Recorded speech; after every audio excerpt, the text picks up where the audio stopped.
If you asked me, getting ethered means one of two things happened: bar execution or personals. Let's talk personals. The beef on the left is between two former band members. The beef on the right involves two artists who barely know each other. Most beefs are made up of the beef on the right, because beefs are generally miscommunications between two... You know what, why don't I give you a quote? A wise man told me don't argue with fools, because people from a distance can't tell who is who. Personals don't mean anything if you don't personally know the person, if that made any sense. The beef on the right should be centered around lyrics, rhyme patterns, flow, and just proving that you're a superior MC.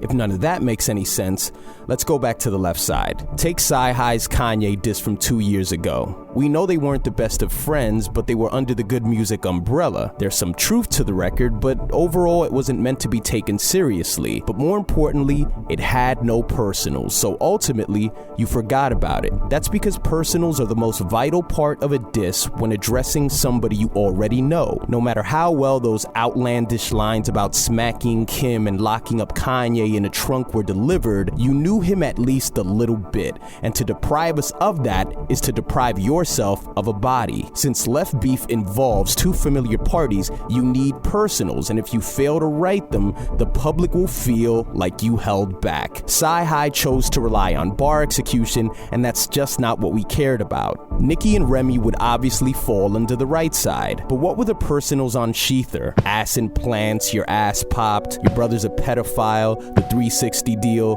These weren't the only ones, but they were definitely the loudest. The first is a personal by way of a third-party source, Meek, which most people would say, yes, that makes it more valid because he was once close to Nicki. But I would argue, yes, that's her ex-boyfriend, which means he has a motive. So it's a personal with two strikes against it. It's a third-party source and an unreliable one at that. A classic example of a third-party personal was Cannabis telling LL he's aware of his coke addictions, and he proceeds to slander him even further by saying, quote, "Frontin' like a drug-free role model, you disgust me. I know bitches that seen you smoke weed recently," end quote.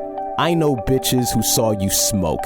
Cannabis involves a third-party source who he himself dismisses by calling them bitches, which makes a personal lose even more validity. You didn't see them. The bitches told you. But Cannabis' second-round knockout is still considered one of the classic beef records of all time, because it was a right-side beef that didn't depend on personals, and boy did it give you some fucking bar execution. How about Remy's pedophile claim, which was supposed to be a big blow? Not the best personal, considering this was news before the diss record came out. This is similar to LL calling out Mike Tyson, who was on Cannabis's record. LL referred to Mike Tyson as a convicted rapist. Mike went to jail. We saw it happen.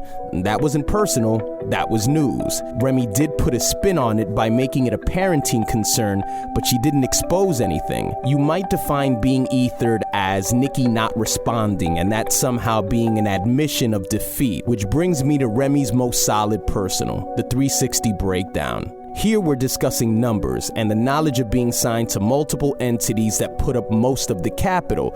They take most of the risk, so they will require a hand in your merch, TV deals, tours, you name it. So getting an entire small pie might be better than getting a small slice out of the big pie. This sequence was killer, and most would think this is the very reason why Nicki won't respond and shouldn't respond, because it diffuses her eventual "I have more money" argument. Now I want to be clear.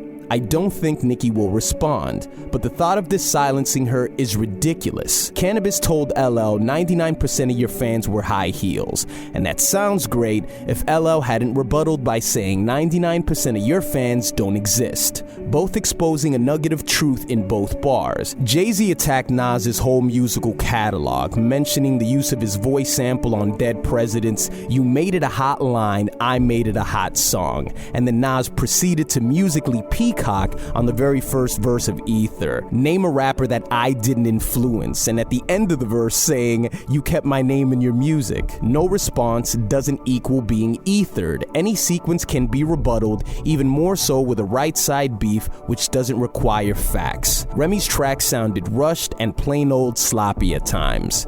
It was a good record, but let's not confuse this. She used ether. This record isn't comparable to the classic. Jay was ethered because his claims were rebutted, he was outwitted, and Nas even stole his mantra on the hook. I will not lose. Remy went hard, and she will win due to a no-show. And I know what you're thinking.